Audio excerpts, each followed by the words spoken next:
This is Intimacy Architecture Radio with your host, Christy and Bella. Brought to you by Intimacy Architecture, www.intimacyarchitect.com. So we have a caller. If you're ready to take a caller, here we go. Yeah. Okay.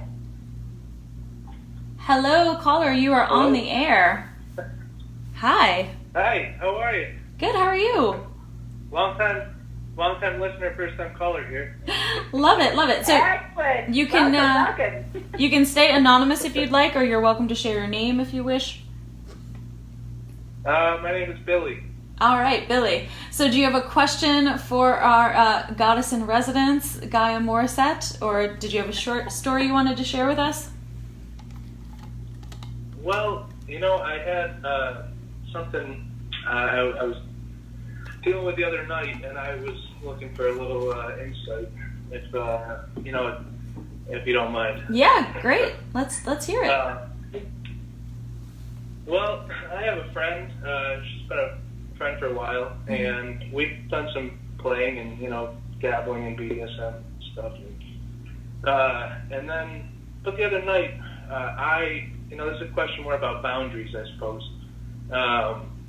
And I've learned a lot about healthy boundaries in the past, and when to find my boundary, and hopefully people respect your boundaries. I've been trying to respect other people's, things like that.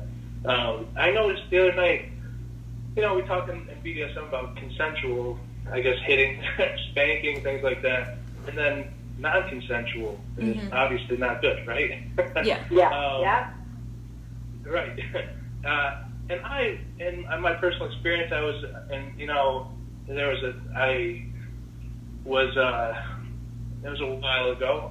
Somebody hit me non-consensually, and but I ended up going to jail for 12 hours for domestic violence because of it. Wow. And I'm pretty.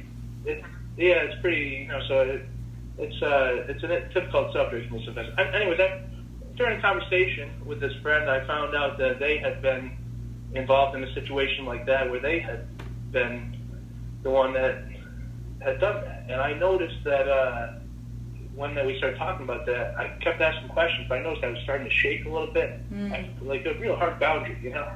And it was a little. I noticed I hate to even use the word triggered, but that's how I felt at the time. Afterwards, I said, listen, I tried to tell her what was going on, and I said, I think I have to leave, because I feel like I'm, I've hit a boundary here, and I need to go. I wanted to be still friends, and, she's good, good part of big part of my life. But afterwards, she said that she texted me a bunch, and she said she felt judged, and I didn't mean to judge her. I was looking out for myself first, and I don't want to lose a friend, and I feel like I didn't want to end that way. I'm not sure how to handle it.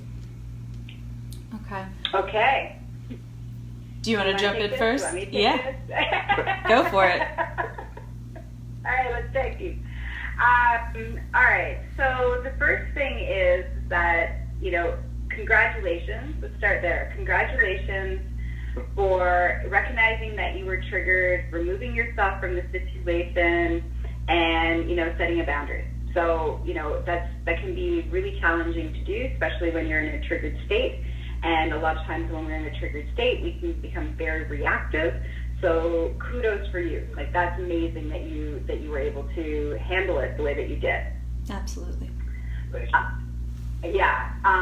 I think, the piece that around the trigger, that might be a part of something for you to work through around, okay, is it a fact of not feeling safe that, she, non-consensually hit somebody? Does that mean that you can't trust that she won't do that to you? Like, what is the bigger picture there? Because I think once you figure out what those pieces are, then you can really lean into setting those parameters, those boundaries, those interactions, what's okay, what's not okay, how you want to move with her around that.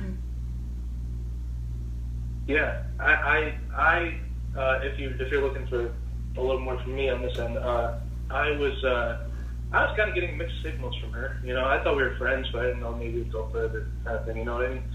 And I told myself that I would never get involved with someone who had done that.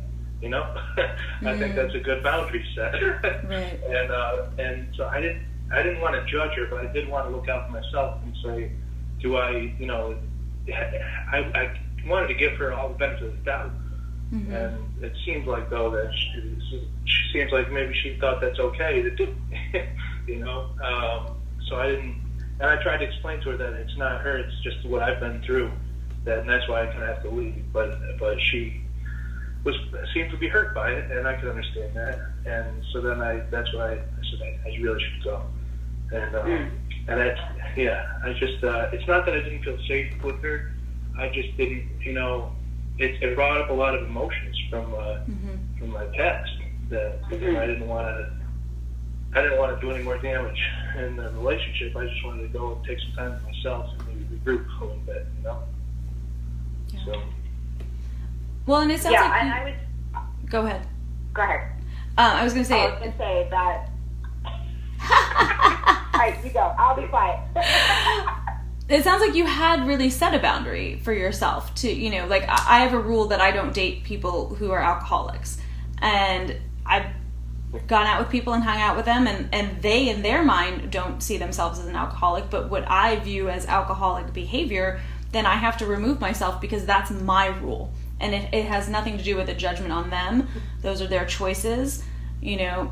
But I know for me, I'm like, that's a hard line for me. So if that is a hard line for you, that, you know, if this is a part of someone's past experience, that is not the company that you want to be with, then you absolutely have to respect that. Now, like what Gaia was saying, if you kind of go and you sit with this and you determine that maybe there's some flexibility there, that maybe, you know, in this particular circumstance you know this person well enough, or you're able to have conversations with her that clarifies so that you do feel safe, and, you know, that doesn't feel like a triggering issue. Obviously you can revisit that, but it sounds like you already had kind of predetermined, like, okay, this is, you know, this is my container. My container does not include people who have done this in the past. That's, you know, that's the container that makes me feel safe. So I definitely get you, you know, needing to remove yourself from the situation based on that you had set a precedence of, like, this is not acceptable for the company that you involve with your, you know, in your life. Yeah, and I just don't want to lose a friend either. Yeah, but that's a piece. That's, you know, I mean, the other option in that, you know, I would suggest is, you know, we've all made choices in our past, and like, so for me, one of the things is like, you know, if you've done something in your past, tell me how you've healed it so that you're not going, that course corrected your life so that you're not going to make the same choice. And if there's, you know, they've done some therapy, they've done some healing, they've done some work around it, they've, you know, made some major life choices and changes, then it makes it something, it's no longer a current possibility. It's something that who they have to be. And I think that if that's the case, then that makes it easier for you to have somebody in your life that may have done something in the past that are a hard limit for you, but it's not who they are anymore. But if that isn't the case, the reality of a repeat of that is pretty likely.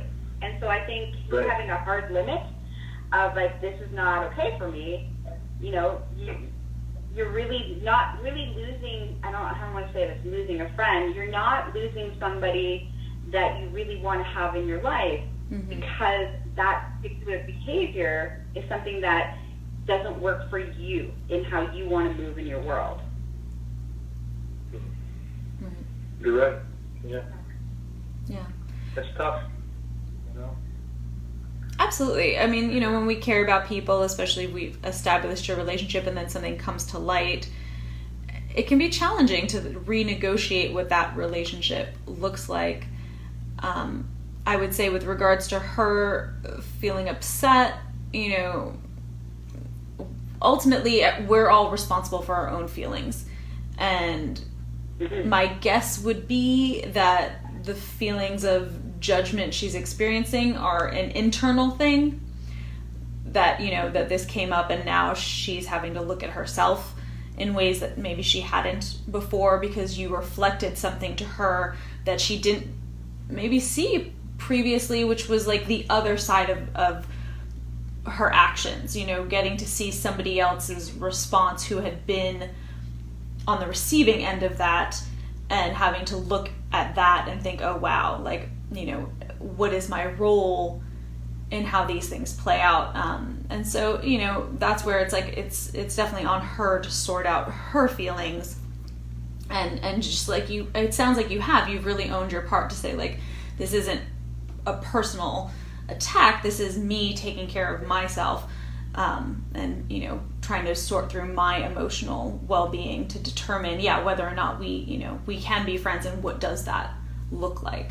But I absolutely love what Gaia said, you know, like, yes, we've all erred in our past. It's how you're moving forward, and, you know, and what are you doing to make changes and choices now that set you up for a successful future where, you know, these patterns shift. So I think that's definitely a conversation to have if you feel like you do want to move forward with this.